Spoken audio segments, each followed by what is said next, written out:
O Diyos aming Ama, ang lahat ng nilalang ay marapat na sumamba sa iyo. Higit sa iyong mga biyaya, sinasamba ka namin dahil ikaw ay ikaw. Lumalapit kami sa iyo, dakilang tagapaglikha, nagsusumamo at humihingi ng kapatawaran. Kami ay nagkulang at nagkasala. Patawarin mo kami sa katigasan ng aming mga puso. Turuan mo kami at dalhin sa inyong kalooban. Tingnan mo kami ng may awa at kahabagan. Hilumin mo po ang aming bayan, ang aming mga mahal sa buhay, kaibigan, kapitbahay, karatig bayan, ganon din ang aming mga kaaway sa pandemyang kinahaharap namin sa COVID-19. Isama niyo na rin ang mga may sakit sa iba't ibang karamdaman. Panginoon, balutin mo kami ng inyong kaluwalhatian. Itago mo kami sa lilim ng inyong mga pakpak laban sa anumang kapahamakan o wala sa oras na kamatayan.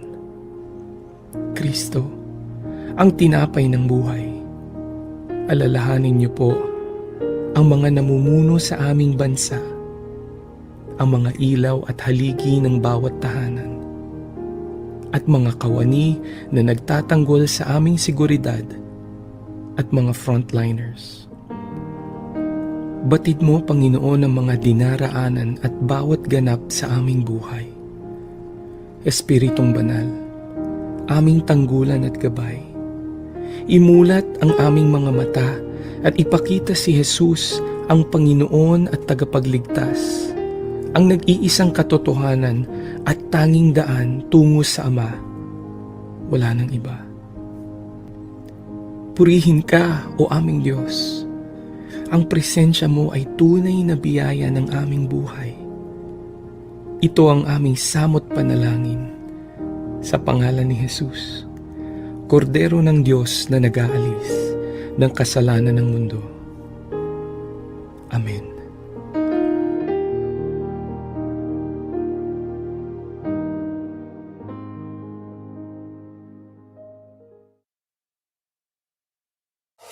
Reaching out to Filipinos worldwide, the now of digital entertainment with studios in Manila, Bacolod, Hong Kong, and Los Angeles, California. This is V81 Radio Worldwide. V81 Radio, V81 Radio. Ito ang radio mo, ito ang radio ko. V81 Radio, V81 Radio. Dahil mahal namin kayo. V81 Radio, V81 Radio. Para sa inyo ito, V81 Radio.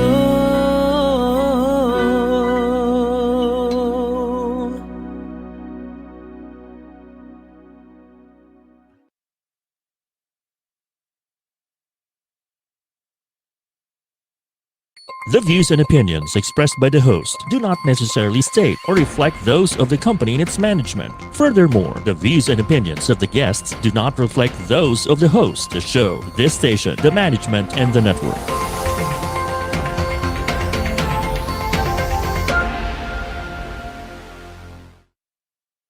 Samahan na natin si Rachele Bonus dito sa KPI, Kaunlaran at Pagbabago para sa inyo. Dito lang yan sa V81 Radio Worldwide.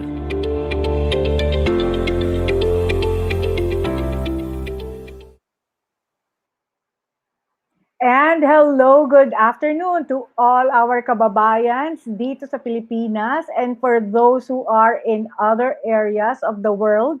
Good morning. We have a remote satellite studio in Hong Kong and in California. That's morning, I believe. Yes.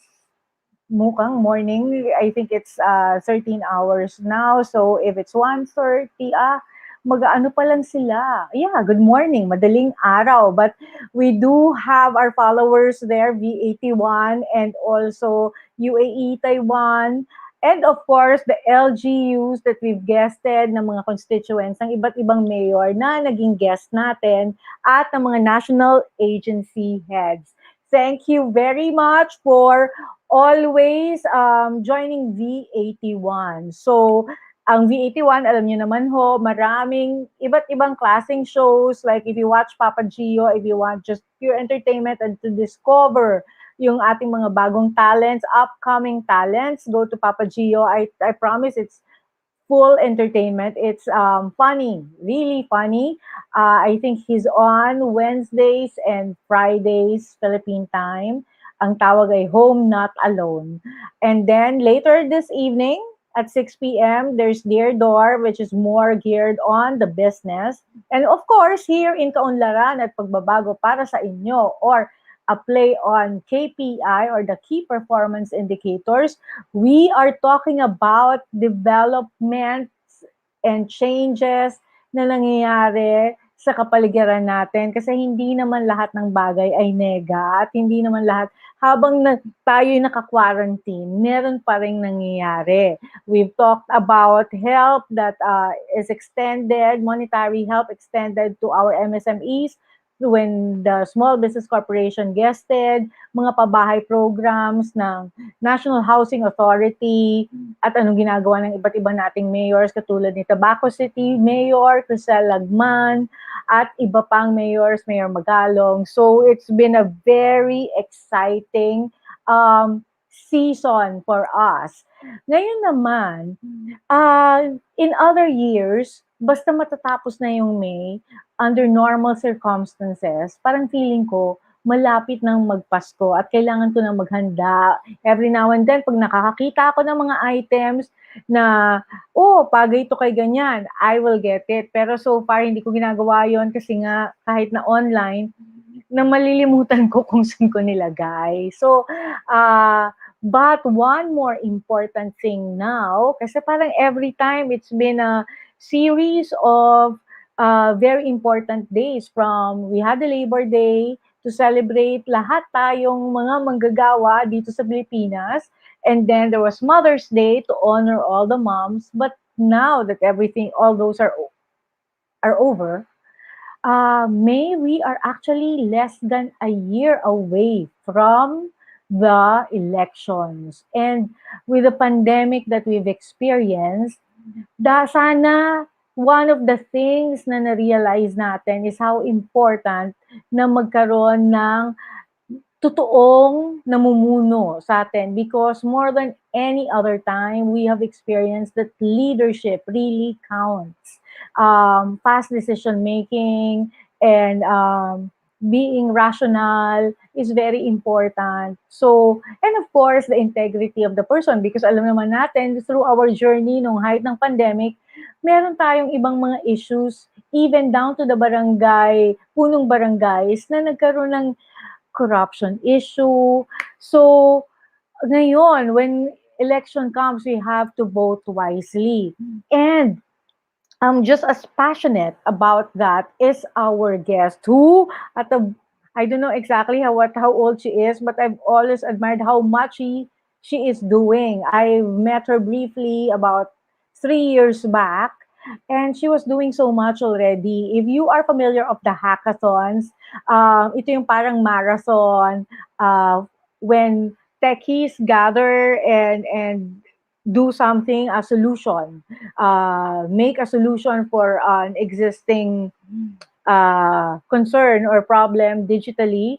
So she's the one behind that. So we'll get to know more about the other projects that she has been doing. Kasi ito yung pinopoint out natin eh. Parang we don't have to be in a political position. We feature other initiatives na nakakatulong sa pag-unlad natin. Instead of just complaining, here we are, we see someone not in an elected post, not national agency head, but is able to help out. And tatawagin natin ang founder ng Vote Pilipinas at pag-uusapan natin kung paano ba tong Vote Pilipinas, paano siya, what's their vision para makatulong Kasi sabi, tinutulungan nila yung COMELEC. So let's call in our very productive guest na si Ses.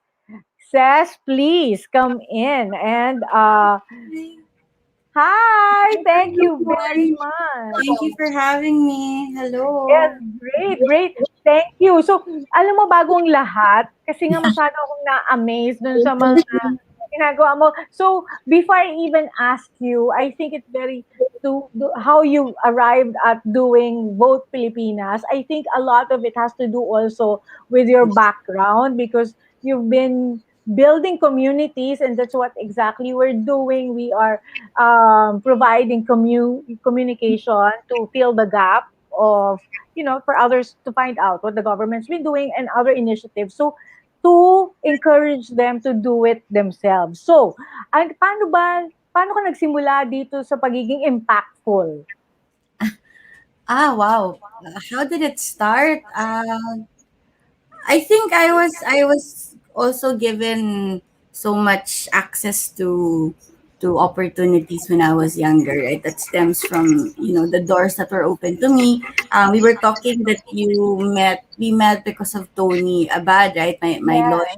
Yes, And we come from the same org, ISEC. So that was yes. 20 years back almost, right? Mga 18, mga ganyan. So, yeah, so that really started me on really being cautious about, the world isn't just the Philippines, the world is huge because it was a global network, much like Impact Hub is. But at the core of that was really being able to um, kasi babalik tayo sa what we're meant to do in life, right? I'm a Christian, so I go back to what was, the whole cliche na what is your purpose. I think I'm one of the very lucky ones who figured it out early in life. And I Yes. really feel like my role was to mobilize, was to catalyze. I always say this, I don't have a skill. Wala akong skill, di ako marunong kumanta, but I can make things happen. So whatever that means, I don't even know if it's a skill, no? But parang that's what I can do. I can anything I set out to do, kaya ko siyang i-sustain, right? So I think and I just kind of, parang used it and I just channeled it to the things that I felt were needed by the country. Back in the day, it was really social enterprise. It still is, right? But I felt that at the core of entrepreneurship, I really feel like it's what will bring, all of us to to to greater heights. That's what I feel entrepreneurship is. So yun lang yun. So, Tapos, go ahead. yes, because you're the regional head, meaning Asia Pacific head of Impact Hub, and Yeah. which is a network of socially responsible different individuals across the Yeah. globe. And how did you get into Impact Hub? And what are the other partnerships, cross-border partnership programs that you've done? Do. So Impact Hub, it started in London about almost 16 years ago, and it really started as the first big network for co-working spaces. We were one of the pioneers of that whole community, and then the network realized that entrepreneurs needed more than just space. They needed mentorship, they needed programs, funding, access to mentors, and that's really how the community grew. We are now in 107 cities, 57 countries globally. I founded the one here in the Philippines with the belief that, we needed a global platform to bring our entrepreneurs to, out. Because I feel like, it's only through that you get to grow and to innovate. So I took on the role of regional lead, I think about 3.5 years ago, thereabouts. And we work with many organizations, a lot of INGOs. We have a global partnership with WWF, with GIZ, it's a German ministry for Yeah. development, and many more. Yesterday, we launched a partnership with Bank of America. It's a regional program. It's for all entrepreneurs. We're focusing on supporting them as they navigate through this, new normal. So we work hand in hand with NGOs, corporates in the Philippines here, especially. We've been working a lot with the government, and trying to foster a more innovative and inclusive, Philippines, right? By way of just introducing technology. So yon, so that's really the I guess the core of it. And at the core of it, it's really to build a community where entrepreneurship with social impact and thrive.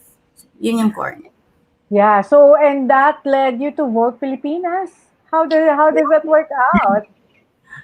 This was right after the hackathon in Araneta, right, in Yeah. 2019. And we had come from the midterm elections, right? And Yeah. parang since then, parang I was just starting to survey through my friends, my staff, my family, who they voted for, ganyan, ganyan. And then I found out that 70% of my closest circle were not even registered voters. 70%, ah. Yeah.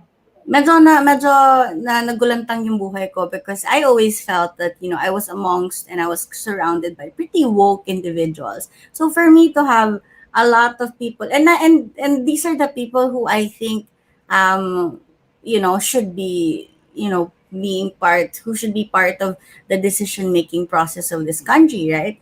Hindi lang sila hindi bumoto, hindi sila registered. So sabi Yeah. ko, ano yun? Bakit ganon? Parang feeling ko, pag you're in our kind of community, right? That's the Yeah. last can be that can happen kasi you're so Yes. exposed, right? Right. Right. You have information at your fingertips. So that was the birth of Vote Pilipinas talaga. So sabi ko, okay, if they seem to like to listen to what I say. So okay, let's just put something together and really to spread to the community. And I felt if my circle was that way, I'm sure the rest of the startup community also had pockets na ganon. So sabi ko, sige, let's just put something small together. I had my graphic designer put something together, the logo. Yun na yun. That's it. Wala lang. Ganyan. Talagang ano lang siya. It was a very small passion project that I almost could use to parang feeling ko kasi, what right do I have to convince people to parang it wasn't enough that I remind them. So, let's put something together. So, I have reason to make them collect. Yun lang yun.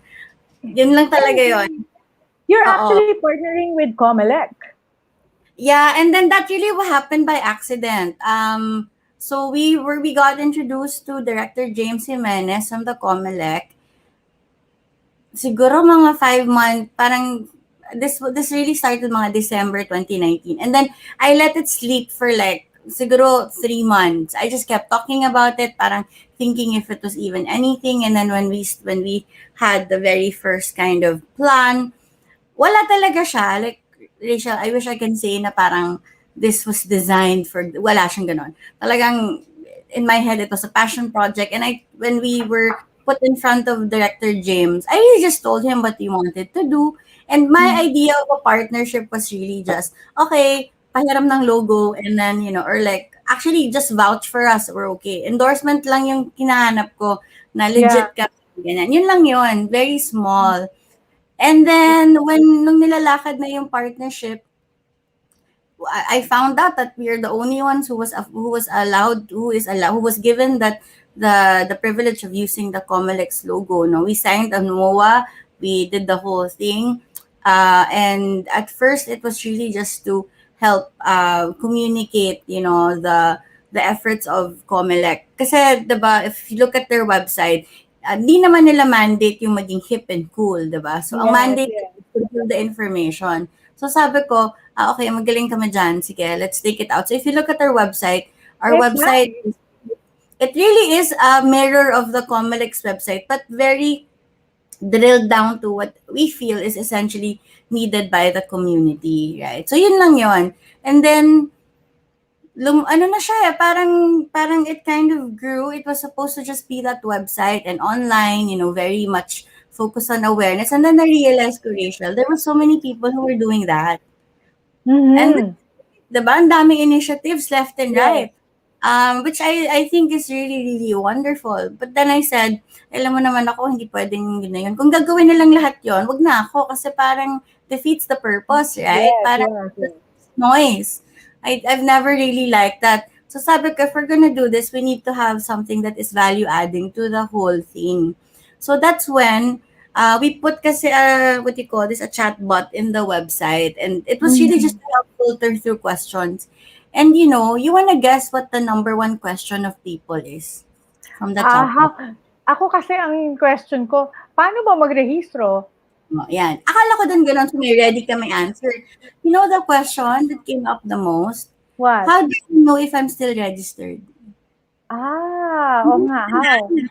So, okay, so Hindi parang ko rin alam. hindi nila alam kung registered pa ba sila or nakapag-register na ba daw sila. Hindi nila alam yung wala silang, I guess Mhm. they didn't remember, right? So, Yes. parang what I said, that kind of question is very curated. Hindi mo pwedeng Yes. sagutin yan ng Mhm. isa lang, right? So, sabi ko, how do we, ano ba tayo help desk? Diba? Hindi ko naman ito ginawa para maging help desk. So, sabi ko, let's just design a tool that can filter questions and then give people what they really need so that they can register. So yun yung Mhm. voter registration service test tool. When you open the website, it's the first thing that will pop out. Yes, yes. Basically, it's a guide. You answer a few questions, depends on, and then at the very end of it, you will get information on where to go, what to do, what to bring, which IDs will be accepted, the numbers to call of the COMELEC office, reminders of every single thing. Grabe, nag-over-communicate kami doon. Use black or blue ball pen, print it back to back. Kasi ang daming reminders ng COMELEC. So we Mhm. like to believe that the tool is sufficient to bring you from desk to COMELEC office. Yun Yes. yung So, goal. how are you able to disseminate that? Because I find that even when you're online already, you still have to have a supplement initiative to promote that online initiative, just like whatever it is, like Picaroo, or they don't you have to get some traction by doing a traditional information campaign pa din, or even if just sa Facebook.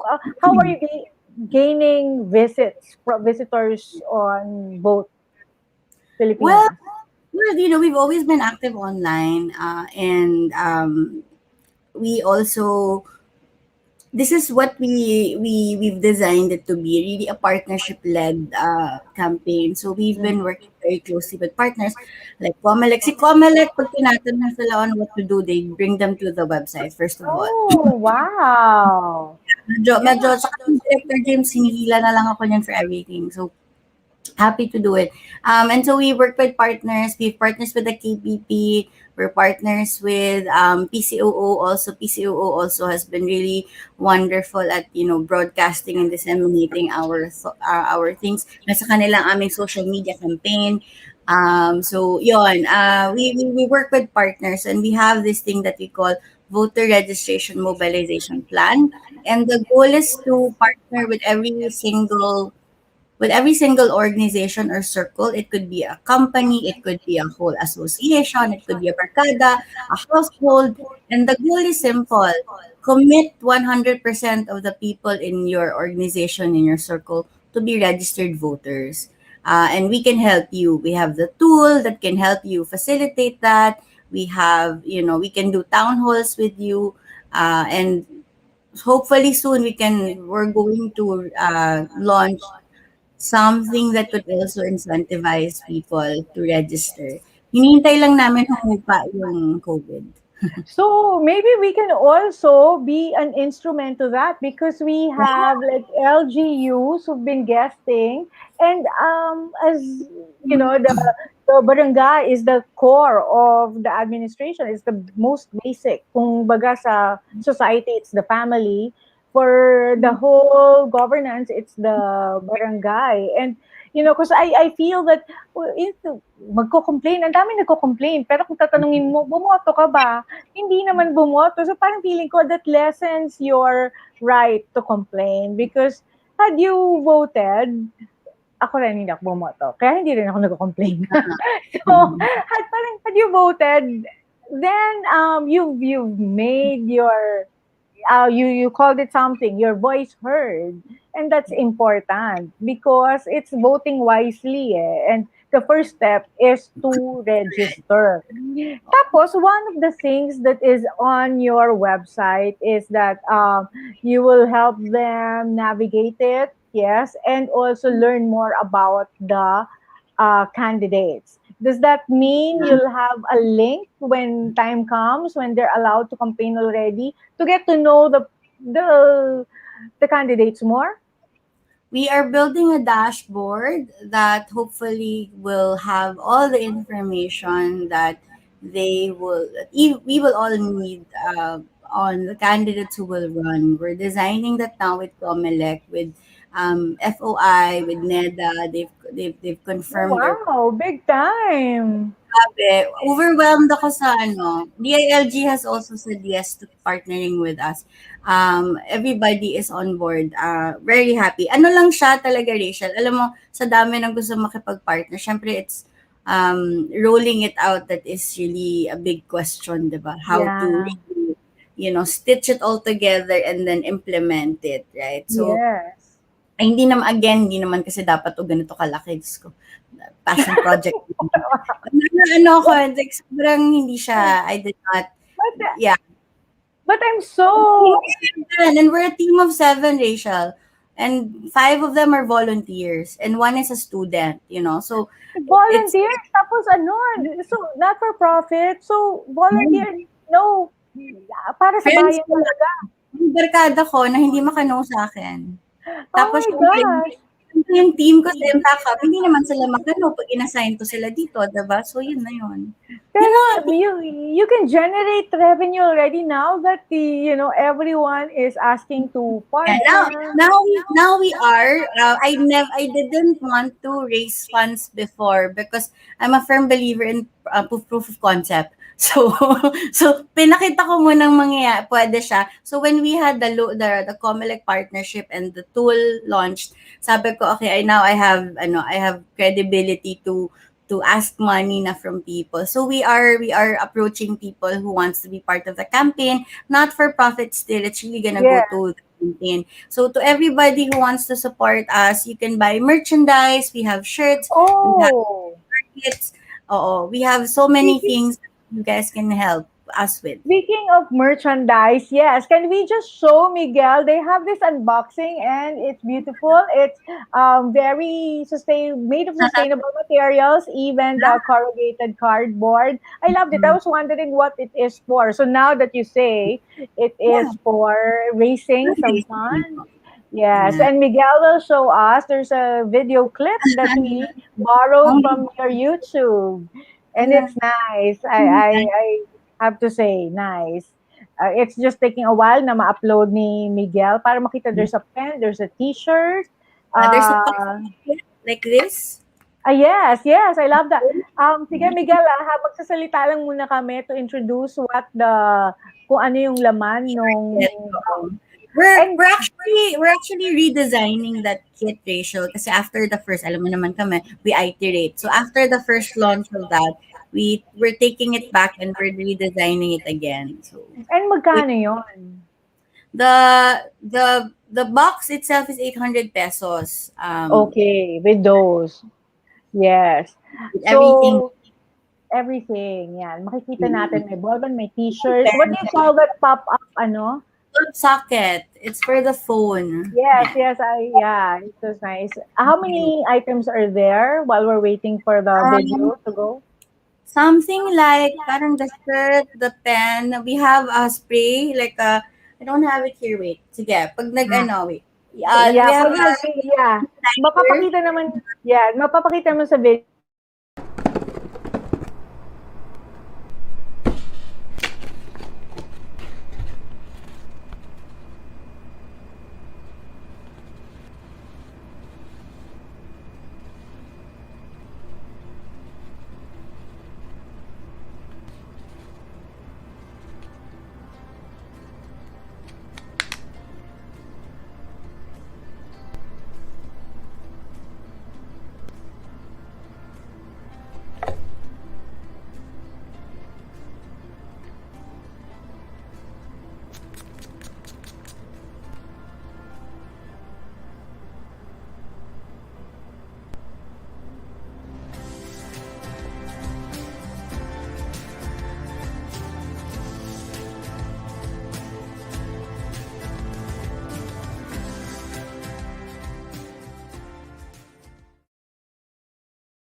Yeah, that's wonderful. Magparehistro ka.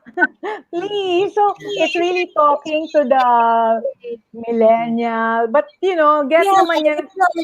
have you heard our jingle? We'll send it to No, you. no. Yeah, we will send it here sa chat na natin.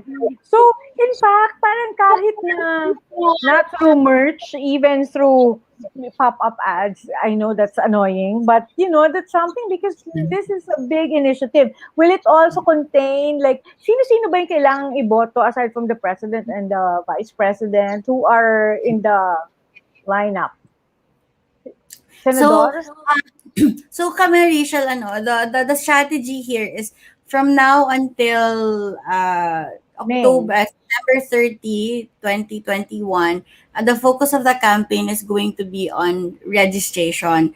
Once that closes, we shift to campaign to vote. So lahat ng, we're starting to put things there like, what kind of candidates do you want? Pero the focus of the campaign from now until September 30 is really how to to get people to register. After that, Okay. the campaign to vote, that's when we will start to focusing on, what kind of leader should we be looking for, and we're gonna be very evidence based and data driven because we have NEDA and PSA as our partner. So we're gonna go into the economics of things na parang magkano ba utang natin, what kind of leaders do we need to get us out of this rut, right? Kasi matindi yung pinagdadaanan natin ngayon, not just the Philippines, the world. So Yes. if we going to get out of this alive, right? Because we're not yet out of the woods. What kind of leadership should we be, thinking of putting in positions? Yun yung magiging slant ng campaign. Yes. And still non-partisan. Na walang Not kinikilingan. slant. Mahirap siya, ha? Yeah, absolutely. Kasi lalo na kung merong you believe in a person is a good leader, But that would be hard. But that's why it's called Vote Pilipinas because we are asking people to vote for the Philippines, not for a personality. Okay. So, kailan yung deadline ng registration? September 30, 2021. So, madali lang ho puntahan yung kanilang website. Mapapakita ni Miguel, I captured some of the portions ng website nila na votepilipinas.com. Yan, votepilipinas.com.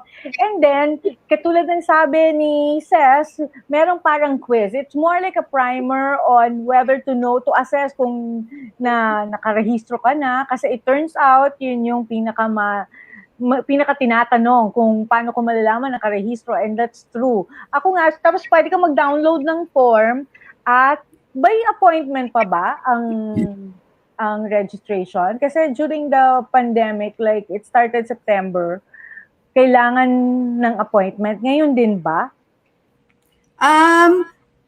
Depende sa ELSA which Comelec office you are in. Some allow walk-in, some really only allow by appointment. So it's very, very important that you call your Comelec office and we are providing you with the numbers. Okay.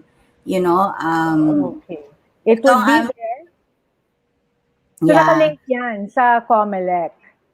Oo, may number sila doon. The address is there. They can call. Kasi depende talaga siya sa LGU. Wala silang central appointment, no? Yun.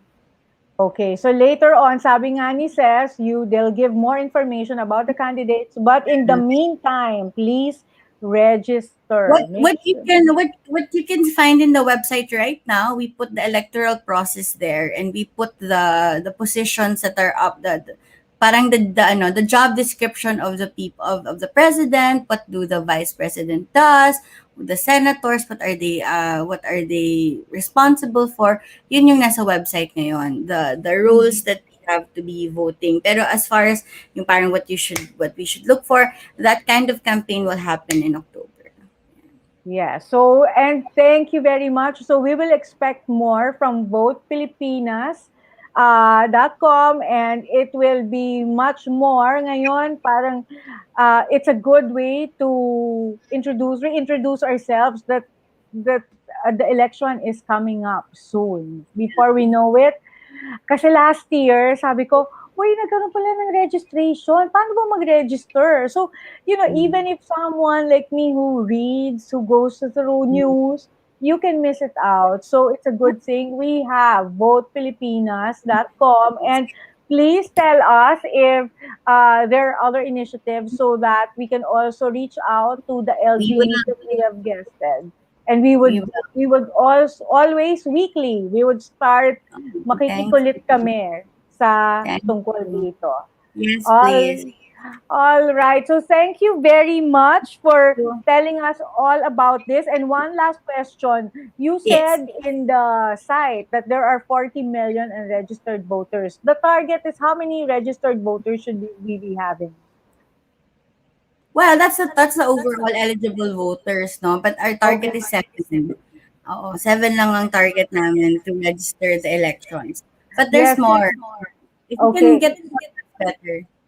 So, ang 40 million na yan, did it say like yung distribution na nasa Luzon, maraming hindi registered sa Luzon, or meron bang ganon tayo? It's a tie across the Philippines. Parang talagang percentage-wise, it's across the Philippines that are some are dipped, a couple of regions are more, couple of regions are less, pero parang feeling ko nag-even out naman siya. NCR, I think we're very strong. Pero ang hindi bumoboto dito yung mga yung mga edad ko, mga Talaga? millennials. Talaga?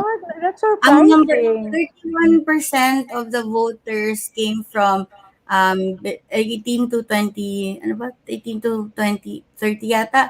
Parang ganun. Tapos the Mhm. second demographic was my generation, mga 30 to 40, parang ganun. So you mean Malaki. like putting up the site is fine graphic artist mo, pero this is not later on this won't be static. So how will you fund the site because it We requires are calling for partners. It's a very expensive to maintain a website and to maintain this whole effort. So we're calling for partners. We're also looking for volunteers. I'm also hiring kasi alam mo, Rachel, what I realized, I don't work like, hindi ko kaya talaga na volunteer-led kasi hindi siya, I don't work like that siguro. So yun, we're looking for person who can help us with the comms, with the partnerships, and with the day-to-day admin. And for researchers, kasi maraming kailangang i-research, lalo na dun sa mm, dashboard natin. So for those of you who wants to help, we have partnerships that will include, if you wanna give a support, monetary support, very open to partnership. We have some upcoming partners naman who are supporting the effort financially. So we're very happy. But we need more. You can buy the merchandise also. But also we're looking for volunteers and we're looking for people who will be advocates to the campaign. and then in terms of research, will they be given leads as to sige, just approach the of say NEDA so you can get this and we can put Uh, together. Are they willing to open their doors like that for yeah, me? that's why we're partnering with them. So we have full access to Comelec, to all of our partners. So we just need people who will help us crunch the data and help us get it. But all the partnerships are built. Yeah, na they will be okay, they will be accepting hindi na yung parang they will really be starting from Maghanap scratch. ka. Oh, no, no. All right. So, thank you very much again. We will be helping in because like even from the SKs, they work so hard and this is Yeah. something that will be up their alley and I would even be interested in doing Yes, some please. research. Okay, so thank you very much again, people. It's votepilipinas.com and please support them. This is important for us. It has a domino effect, as the website says, because it it's life changing as we can see now already. Baka mamaya mawala pa yung bansa natin dahil Saka Rachel, siguro one thing lang I wanna mention is, di ba parang the pandemic, there were so many memes that came out na parang, parang nagkakadelubyo na may pandemya, bumoto na kayo. Parang for me, I think that's true naman, no? That's a really good, I guess, reason to yeah. vote. But I think the best reason is really we're Filipinos and it is our duty, and this is the one thing that we all get to do equally. This is the great equalizer. Mayaman, mahirap, whatever gender, whatever class you come from, you get one vote. And I think it is our right to exercise. So wag na masyado yung, paano pag wala ng pandemya, hindi na kayo boboto? Hindi naman pwede yun, diba? So Yes. vote because, register to vote because it is your duty as a Filipino and because you love this country. Yun lang. Yes, napaka makata, no? But it's so Hmm. true. Parang you never know what's going to happen. And so you want to be able to help the country think things through. And Yes. one of the ways is to have your vote sealed in. But before you can do that, you make sure first Register.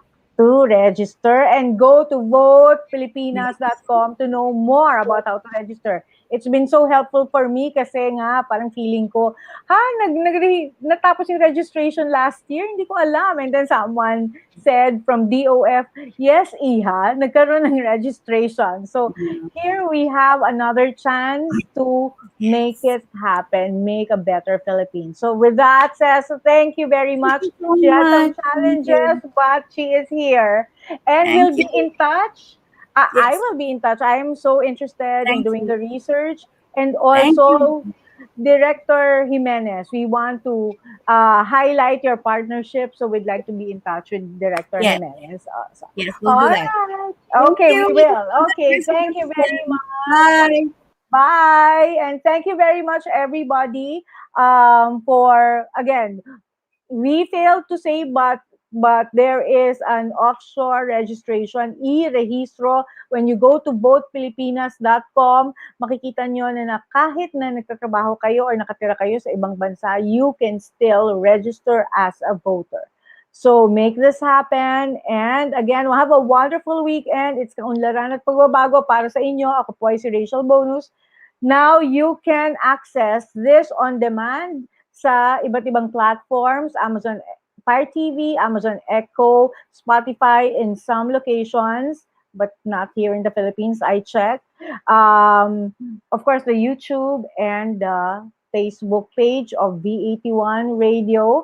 And for Kaunlaran at Pagbabago para sa inyo. Not to forget, we were the first in the country to have that iOS and Android radio app of V81.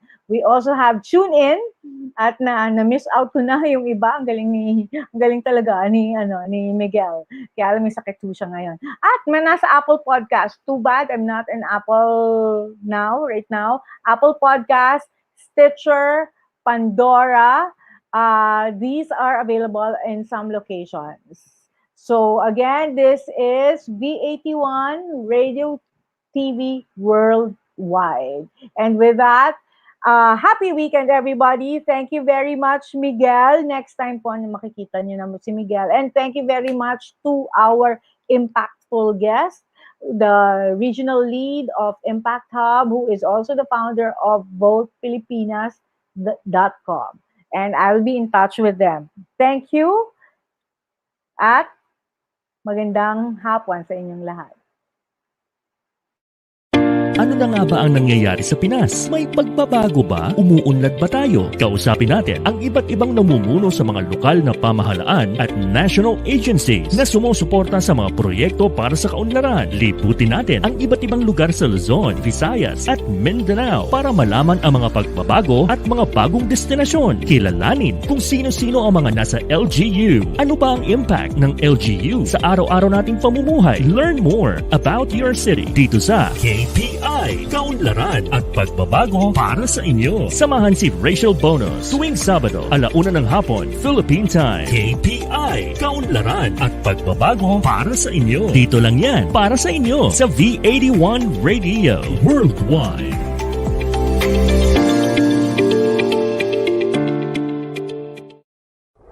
Naghahatid saya sa mga Pinoy, mga kanta at programang Tatak Pinoy. Napapanood at napapakinggan kahit saan ka man. Streaming worldwide. This is V81 Radio. Malayo ka man sa iyong pamilya, Dito ay hindi ka nag-iisa.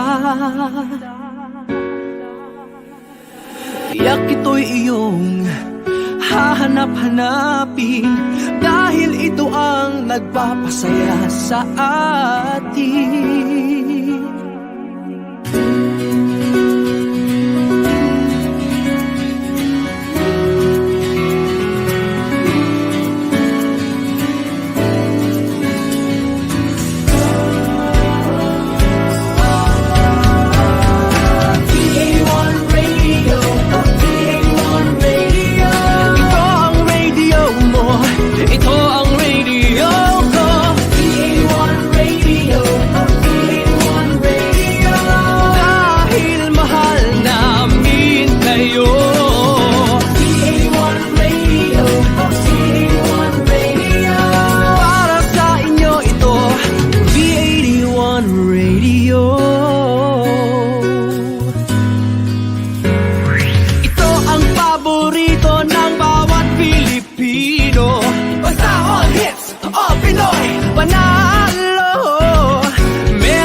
Radio.